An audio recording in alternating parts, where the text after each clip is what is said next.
And kasi alam mo 'yun, yung pakiramdam ko kasi na kapag may mga tao nagpapasalamat sa akin na, "Kuya Rene Poy, hindi kita makakalimutan kasi dahil sa'yo may trabaho na ako, may maipapakain na ako sa family ko," ganyan, ganyan.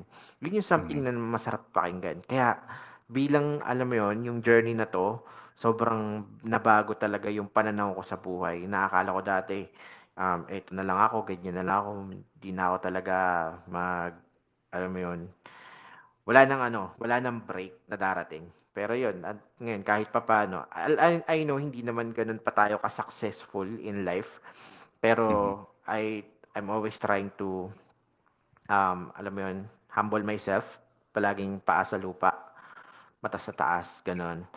Kahit Correct. na ano man yung dumating na mga break sa buhay natin. Tapos 'yun, Agree. na always pray din, lagi rin ako nagpe-pray na mas marami pang magkaroon ng magandang opportunity. Tuloy-tuloy pa rin ako sa advocacy ko kahit anong mangyari na, tawag dito, marami pa tayong matulungan na gustong magkaroon ng trabaho. I love that. So, paa sa lupa and then mata sa taas, right? Paano kung tatawid ka? Mm. Charot lang, charot Taas lang lang. ng kalibang ka taas lang ng kamay.